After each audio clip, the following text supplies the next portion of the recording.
Welcome to another optional video in Module 215. In this brief video, we'll take a look at token economies. Token economies are simply systems of giving people rewards wherein the person is given a token instead of the actual reinforcer. In other words, the token is a symbol that when added up will equal to the real thing they want. So for example, if a person wants a can of Coke, a token economy would give them something, and usually multiple somethings, that add up to the can of Coke. For example, maybe a person needs 4 tickets to cash in and get a can of Coke. The token is usually worth a portion of the whole reward and must be saved up. There are a few different reasons why this is done, and I'll explain it in the next slide. The tokens themselves have no actual or intrinsic value. And in fact, this is very important. You can't give something to a person that might be consumed, like candy, for a whole bunch of reasons. But one of them is it would just simply make no sense to do that. The whole intention of this is to make sure that you find a way to keep people from being satiated. And if you're giving them candy, they're going to start getting satiated. The other problem would be that you would have no way of cashing in the candies because the candies would be consumed. So they must be things that don't have actual value. So they're going to have an assigned value. Poker chips, tickets, check marks on a chart are good examples. And money, believe it or not, is a token economy that exists all around us. We get these hunks of metal and paper that have been given some arbitrary value, and we go out into the community and make sure that we get the reinforcers we want by accumulating the right number of these tokens. Token economies can work with any differential reinforcement scheme, DROs or ALTARs. But the thing about them that's really important to understand is that they require us to do a lot of extra work. And so understanding how and when and why we use them is fundamental to doing it right. So token economies are not intrinsically a bad thing, but they're not always the right tool to use because there's so much extra work. And so if you can use a simpler technique, you should.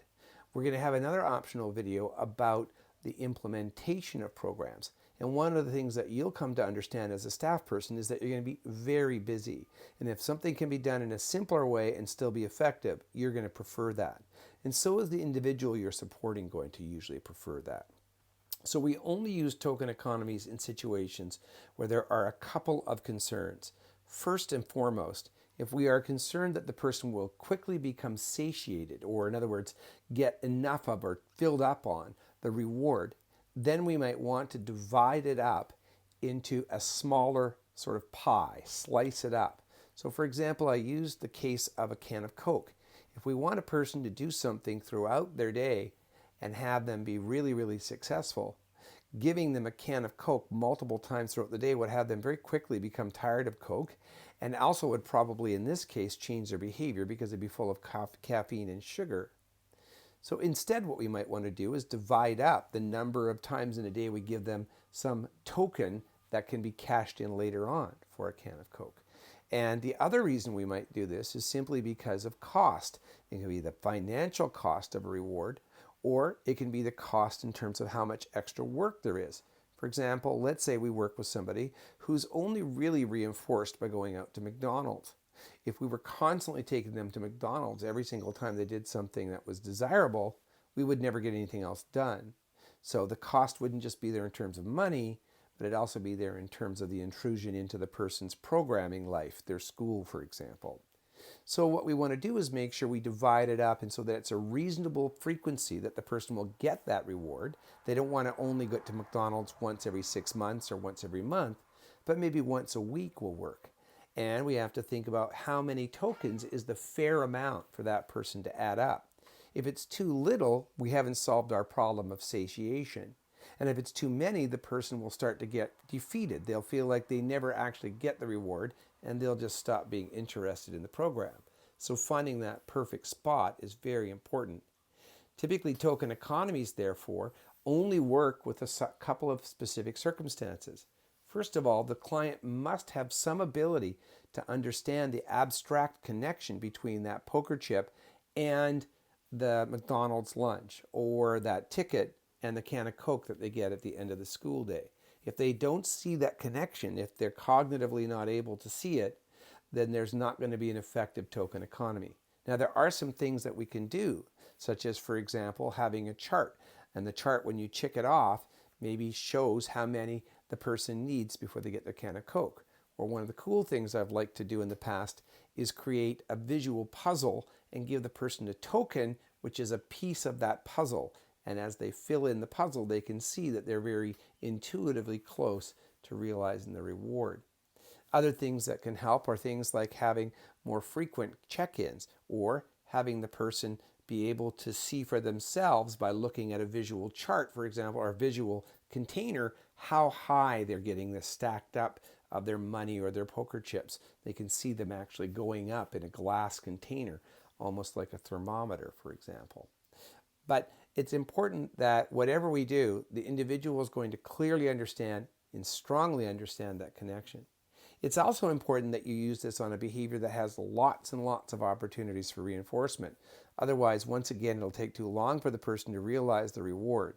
So much time will pass between opportunities for reinforcement, and even more time will pass for the real big actual reward that the person will lose interest.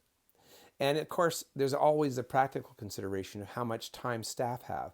As I've mentioned, token economies take a lot of time, and if we're just giving staff something to do that will not realistically work into their day, then it's going to fall apart. No matter how brilliant it is from a conceptual standpoint, if staff can't do it, then it's not going to work, and that's going to be a problem because not only will it not make the behavior change, but it will make the person less likely to trust us the next time we take on or provide a possible opportunity for programming. So there's other considerations between time, for example, is the money going to be there for this, and what other priorities are there? Again, it's only really useful if the person will be satiated by the reward being given less frequently. If the reward was given too frequently. So we have to find that balance. Now, there's another really important rule. Every once in a while, I see people try to use token economies in a way that's very ineffective. It really does backfire. And there's actually some well-known programs in schools that do this. And not only do they take away the reward, but they often do it in front of all the other students, which creates feelings of shame and really is quite damaging for the social relationships the student has. So we do not give the person the rewards first and then take them away every time the child misbehaves or the adult misbehaves. So if we only acknowledge troublesome behavior, we're likely to actually promote troublesome behavior. So instead, just like everything else we've talked about, we focus on giving the reward for the desired behavior. There's lots of nuances to token economies in terms of things like when should they be cashed in, and concepts such as whether or not the person should be able to carry over any extra tokens. Lots of different considerations that you have to have. Even something as simple as whether to use a token that is plastic or paper can make a difference. Something as simple as what can easily be carried and where do we store them become considerations. So there's lots of different conversations that we should have. And if you're interested in doing a token economy, you're going to want to check out the readings I'm going to put online, as well as make sure you do your own readings when the time comes. Hopefully this has been helpful to you, and off we go to the next video.